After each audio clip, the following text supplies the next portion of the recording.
Weihnachten. Ich freue mich sehr, dass ihr alle hier seid. Merry Christmas. Merry Christmas, and I'm very happy that you're here. So we're going to go on a little journey. It's a little different, but I think you'll like it. So I'm going to pass this through, and there are two pictures. One is my hometown of Esslingen. Oh, my husband would It want to see came this. right out of the Roman Empire. It was established in the 1200s. Wow. Okay.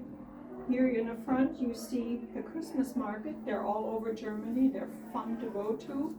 They call them medieval Christmas markets because they have everything there that used to be in the old days. So in the next picture, by the way, this is the town hall. The center. Yeah, I'll pass it through. In the next picture,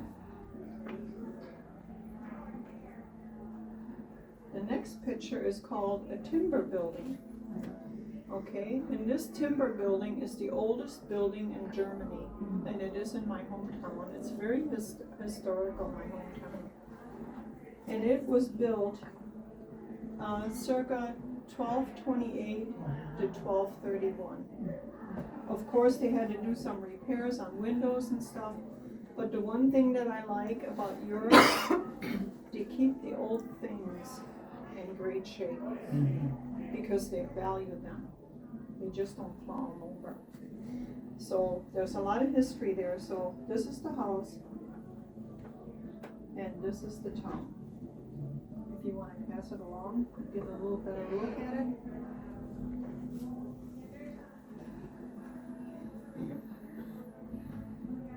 Well, you're probably wondering what I have on. It's a traditional piece of clothing that the Germans wear, mainly in the southern part, Switzerland, Austria, that type of clothing. It's like when you go out west, you're going to wear cowboy boots and you got a hat on and you're going to wear jeans, right? And I bet you had some German food before. Can you think of one? Trying to think, I do know. I don't remember. Okay. Have you ever had a pretzel? Yes. That should click right in. We are known for very good pretzels. Okay. And then have you ever had a gummy bear? Yes. Oh, Came yes. from Germany. Yep.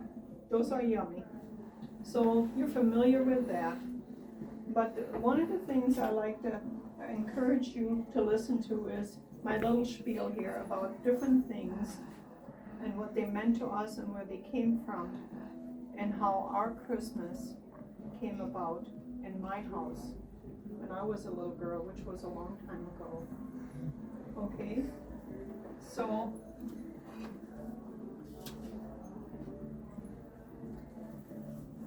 a long time ago, it was 1900s, people got very excited about Christmas.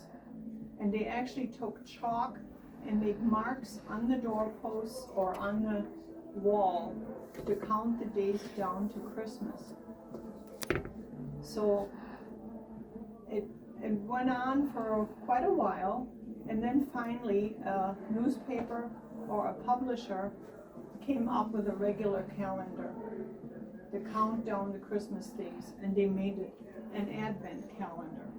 It wasn't like this, and when they had the calendar, they also celebrated Christmas in a way of bringing in candles, so every day they could think about the candles and the light. They also brought in pictures that were Christ-like and hang them up. Each day was something different. So they got more excited about the Advent calendar. Of course, the one I had when I was a little girl was just a picture. It was never filled with chocolate. These are with chocolate. Right? New and improved. Yeah. So that was the calendar. And now we're going to talk a little bit about the wreath, the Advent wreath. It always had simplicity in our household. The reason was there wasn't a lot of money to decorate. So we came up with simple things that were out in the yard, natural things, to celebrate.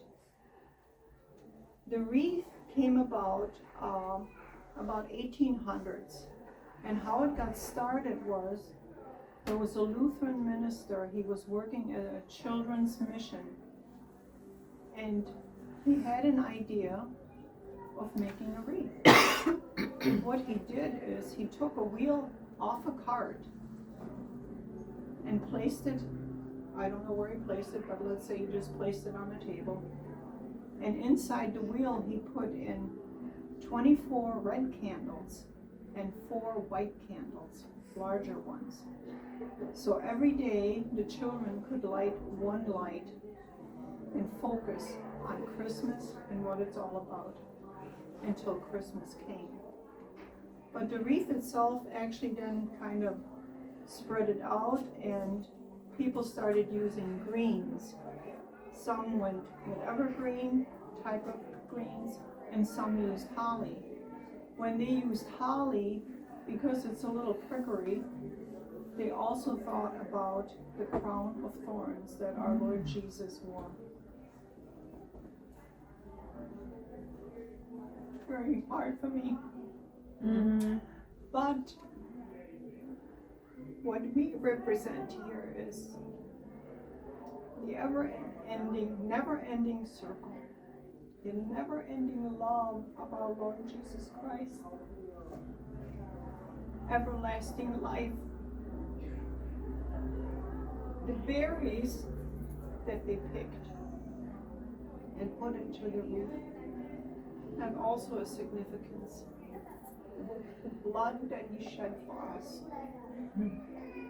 We focused on Christ mainly instead of other things. And then we put in pine cones. And you wonder why we put in a pine cone. A pine cone has life hidden in it until it opens up and the seeds pop out. And it gives life. Like our Lord Jesus Christ gave us everlasting life because he died and rose again. And through that we can have eternal life. Okay? So that was underneath. The candles, we didn't have any colored candles when I was a child. We were very fortunate if we could find white ones, or any candle. So, for candles, it doesn't matter what color it is, it's what it stands for. And you folks know what the candles stand for? The first one was for hope. Okay. I don't think it'll stick, but we'll look at it. The first one was for hope. Okay, the second one was for faith.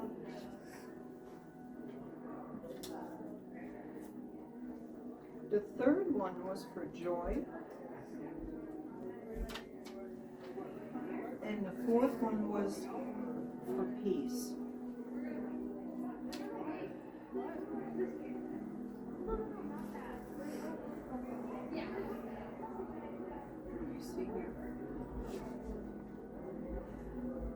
Now I'm going to have Tracy go through.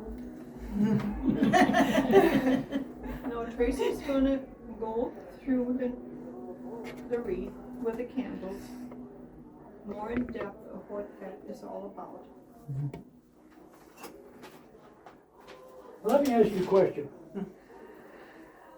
What's this? Crash.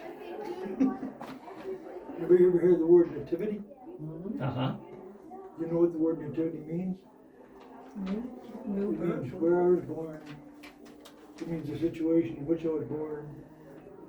Nothing special about the word. I was born in Watertown, New York. They told me I was born on 9/10. I didn't find out till I went to the service I was born on 9/11.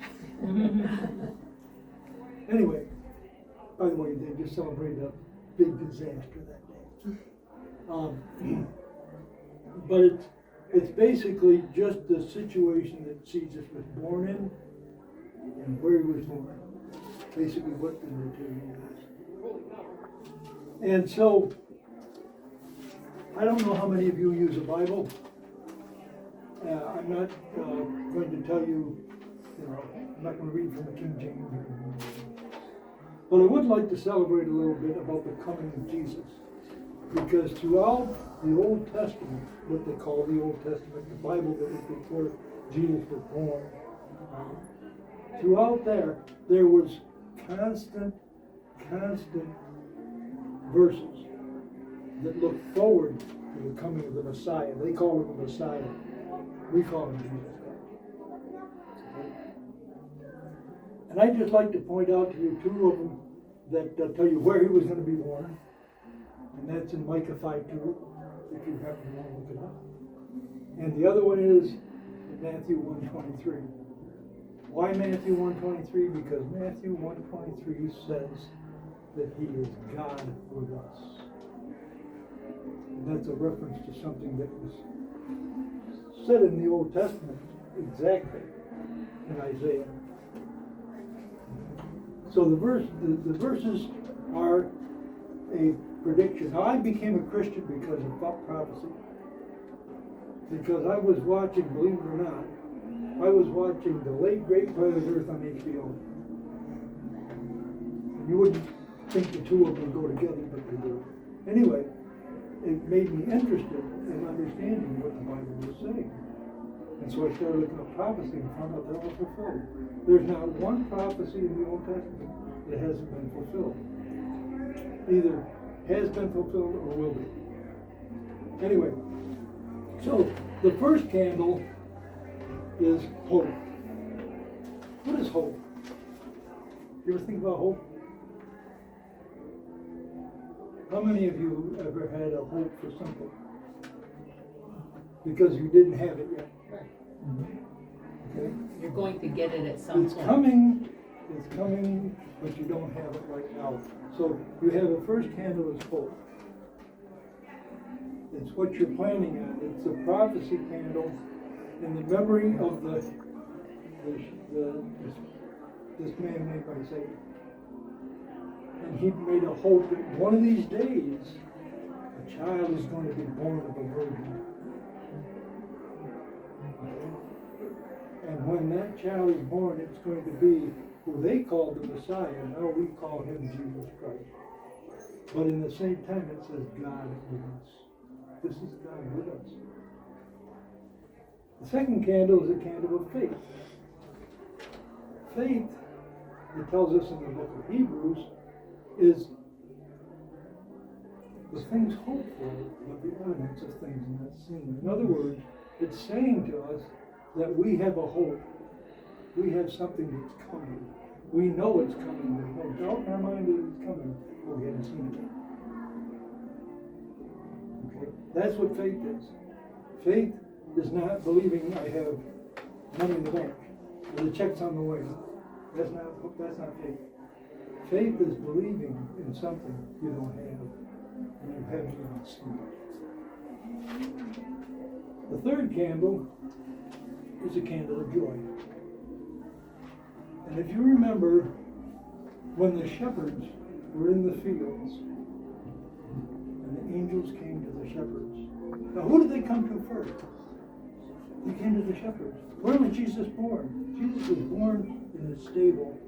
You understand that if Jesus was born in the castle, only the king and the around him could actually see him. But because Jesus was born in a manger, he was accessible to everyone instead of us. Understand that? That means that he is accessible to everybody. Not just to the top boys, the top people. And so, the joy is that the angel came and spoke to the shepherds and said, bring me tidings of great joy. Tidings of great joy. Think about that tonight. Great joy. It's something that really, you just had this. You know what the shepherds did after they saw the Jesus and the shepherd in the stable? They went and told everybody. Because they were so full of joy, they wanted everybody to know what they saw. That's in the Bible, by the way. The book of Luke. And the fourth candle is a candle of peace. The angel said, peace on earth and goodwill toward men.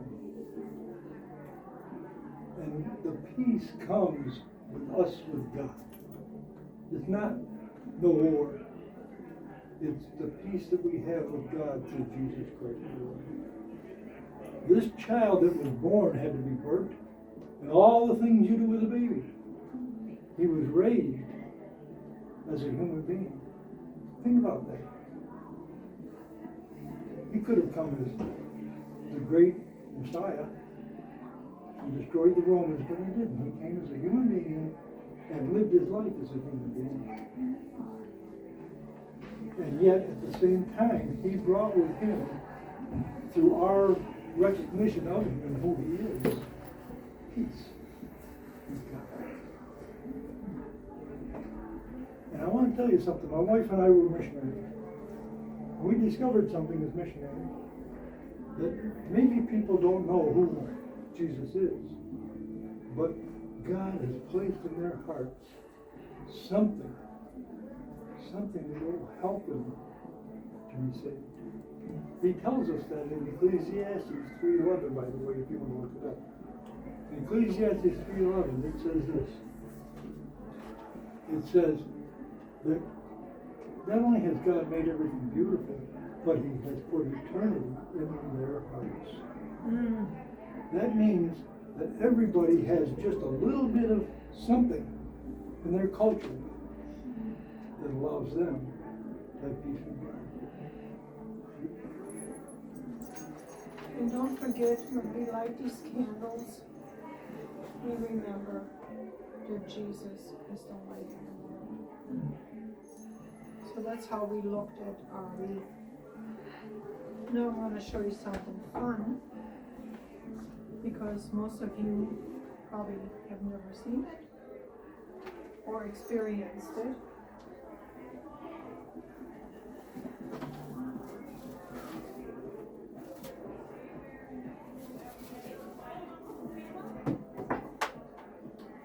Okay, here's a boot. You're not going to get the boot. Here's a boot. And the reason I made it up is because, first of all, when I was a child, there weren't any stockings in Germany like you have. You hang your stocking up and you hope everything is in it, right? I know it. No, there was a man named Saint Nicholas, and he was in about 300 AD. He was a bishop, a Greek bishop, who was known for much prayer and much result through his prayer. But he also had something that people couldn't describe, and that was a great generosity of helping people. He would help the children in the orphanages or families or the sick. He actually was shy about it in many ways. So when he walked along and he saw a pair of shoes in the house where nobody was in it, he would actually put money in it. Okay? So to celebrate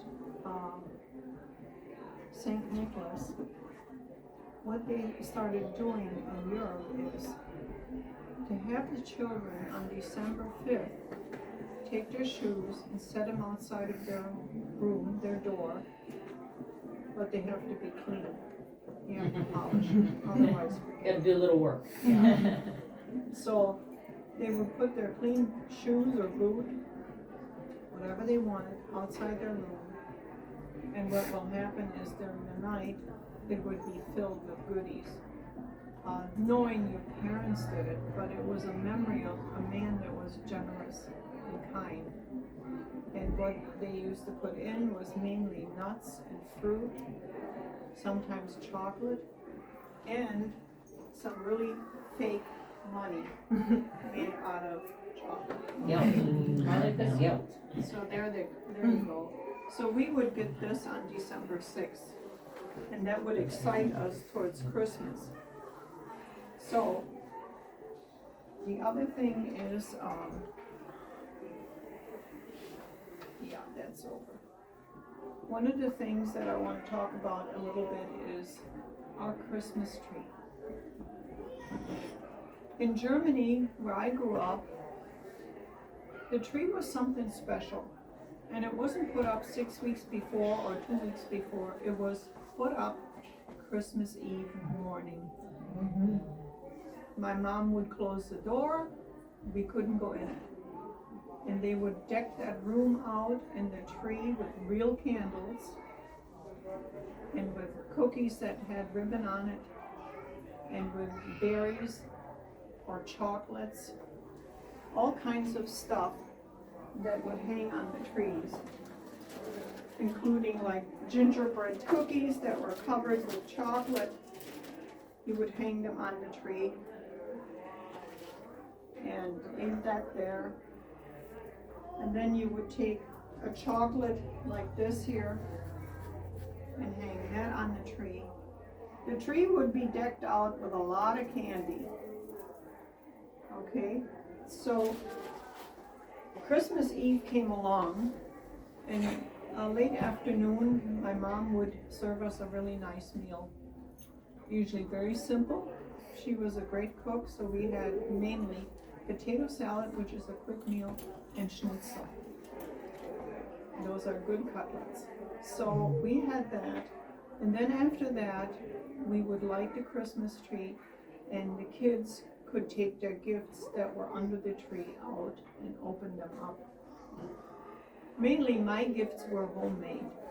My mom always knitted stuff for my dolls, and my father built something. He was a genius, but he built something. So we had that night to celebrate and to play with our toys, which I thought was pretty cool. Here the kids get up at 4 in the morning. Or the afternoon sounds so much better. Yeah. So, anyway, the next day, we would get up and have breakfast, and we would absolutely celebrate, relight the wreath and the tree, and celebrate Jesus' coming. And that's how we shared it with our families and with strangers. We would have people in that we don't know, and just to give them a place to celebrate. So, but then at the end of the year, with all this candy hanging on it, most of it was wrapped, so it stayed nice. So come New Year's Eve, after midnight, the kids could stay up after midnight. The kids could go and plunder that tree. And they better not be caught ahead of that. No, the candle lights went out, and they could go and get all the candy they wanted. So they liked that a lot. The other thing we did, and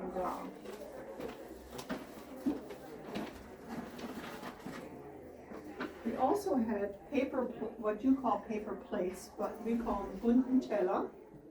They're paper plates printed with Christmas on it, and that would be one of our gifts too, because we weren't used to all that you kids have here, all the candies and all the fruit anytime you wanted. We were very fortunate to get a couple of oranges once or twice a winter. Okay, so then my mom would take oranges, and then she would pour all the nuts in here. We did. Yeah, Yeah. and then she would get us cookies, and that, nobody can touch that because that's only yours. And then more chocolate, of course, you know the Germans, they We like never to got talk. too much chocolate. We No, don't we have never got the chocolate. oranges. Yeah, We got those So- hard candies that stuck. to Yes. so anyway, that was one of our gifts also for Christmas. And we would keep the plate and then next year we put it back out and see what we get. But that is really how we celebrated Christmas. And I hope to teach that more and more to my great-grandchildren as they're growing. The simplicity of Christmas, because society these days pushes holidays so close together that you miss them. And I like to simplify life. Yeah. Okay, and you already talked about the nativity, and I got a little gift for the kids. So that was just a little bit of Germany, a little bit of my life. But I hope when you celebrate Christmas, you think of the symbolic things, such as the wreath and never-ending love of Christ, everlasting life that never stops, the precious blood that was shed, and the life-giving God. So that was my little lesson for you today. Lovely lesson. Thank you.